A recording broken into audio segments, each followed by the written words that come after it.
Hey everyone, welcome back. On today's video, we are going to be taking a look at validation inside Laravel for our APIs. So before we get started, make sure that you remove this only field we added 2 episodes back. So we have access to all our APIs, especially the create API, which is what we are going to be working on today. So if you have played around with our existing APIs, you may have noticed it's very easy to break it, right? So one example would be if you create a user, let's say this one, and you try to create the same user again, it will result in a 500 error. And the main reason for that is the email is supposed to be unique. So we are trying to insert a duplicate record on our database, and that is causing an exception. It's also possible to have empty password, empty name, things of that nature, which shouldn't be allowed or possible on a production application. So a rule of thumb is you never trust the user, and you should always validate anything that comes or you're getting from your users, right? Especially because it's both a bad user experience. In this case, we should return a proper error message, not this 500. And it's also a security risk because maybe the user is passing in some malicious, information that might be, you know, either be a security risk or break our application. So we always want to validate data coming from our users. But how can we do that in Laravel? Well, it's quite simple. So let's start with our create user so we can validate name, email, and password. So inside our store method, we can use this request to validate our data. Now, there is a second way of doing it. We can create our own custom request. I'll cover that on the next episode. But for now, if you don't already have this request in your method definition, you can add it yourself. Just make sure that you have imported it as well, right? So illuminate HTTP request. If you use the method I showed you guys using PHP Artisan, this should already exist automatically for you. So the validation process is like this. You can call request validate. And so this validate method exists on this request object, and it accepts a list of validation rules in a form of an associative array. So the way you pass in your validation rules is first, as the key, you're going to pass in the field you want to validate. So let's say we start with name. And then for the value, you pass in your validation rules. So validation rules are basically criterias that Laravel uses to validate that field, right? So maybe like it has to be more than 2 characters long, smaller than 50 characters long, things of that nature. Now, Laravel comes with a lot of validation rules. I'll show you guys some of the basic ones. And then after that, I'll show you where you can find the full list. So one of the most common ones is called required. And as the name suggests, Laravel makes sure that it exists, right? So if it doesn't exist, it returns an error. The second one is called string. So you can have type validation. So maybe you wanted something to be Boolean, number, string. You can add that. And you can also see I'm separating different validation rules using this kind of pike character. So you can use it to have multiple rules. You can also do things like minimum and maximum. So for the name, I want it to be at least 2 characters long, so I don't want empty names. And then we can also do max, let's say 50 characters. So this maximum is super important because usually if you, for example, are using MySQL and you have a varchar, you might have maximum 255 characters. So you never want the user to pass in like a super long name and then break the application, right? Or cause the exception. So make sure you always have these validation rules. All right, so let's go ahead and test it out before we add for the name and for the email and the password. So we can use this existing request. I'll change the user to like a unique email, and I'll set the name to be empty.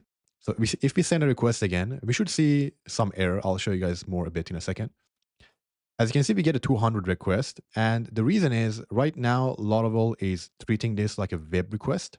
So it's returning kind of HTML response, and it has redirected us back, which is not what we want for an API. Now, the reason for that is we haven't actually told Laravel what we expect as a response, right? So because we haven't done that, by default, it is returning a web response. So we can fix this by going inside our headers and pass it in an application JSON for the accept header. So this way, Laravel knows, hey, I should always return JSON response for these requests. Now, if you're using some sort of client to make these requests, usually they automatically do that if it's a API.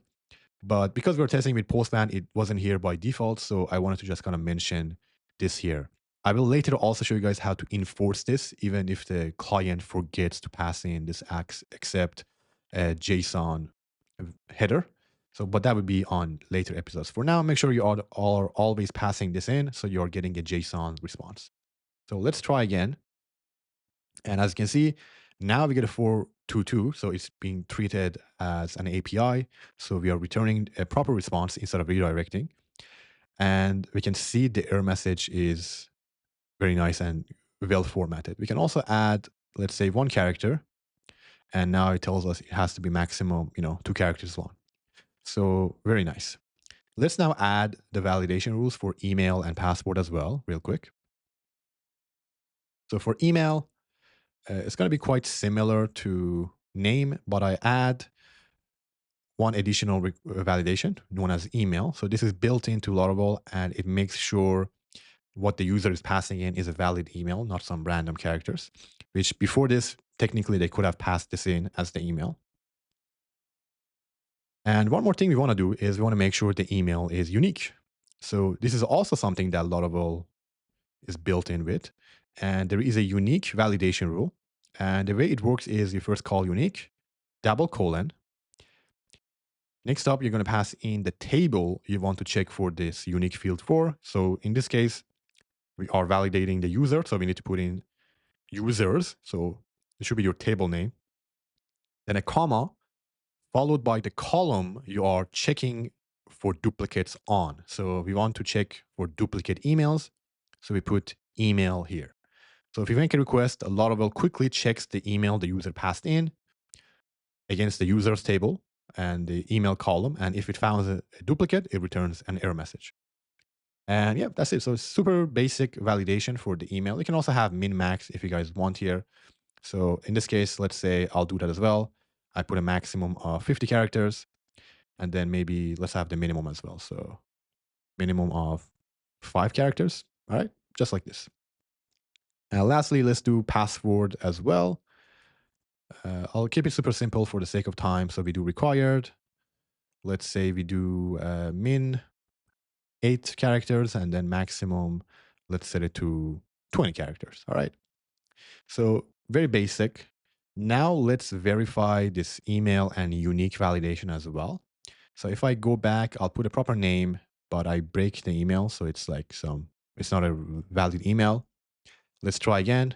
And as you can see, the email address must be valid. The password must be 8 characters. So it's very well formatted. So let me fix both of them. YouTube.com. And hopefully now everything should work as expected.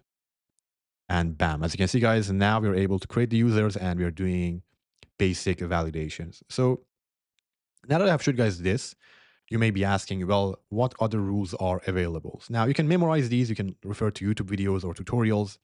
But the best way to do it, guys, is to refer to the Laravel documentation. That's also how I do it. I don't memorize these. Of course, as you use them often, you will memorize them naturally, but some of them that are like less used, I sometimes forget. So what I do is I always refer to the Laravel documentation.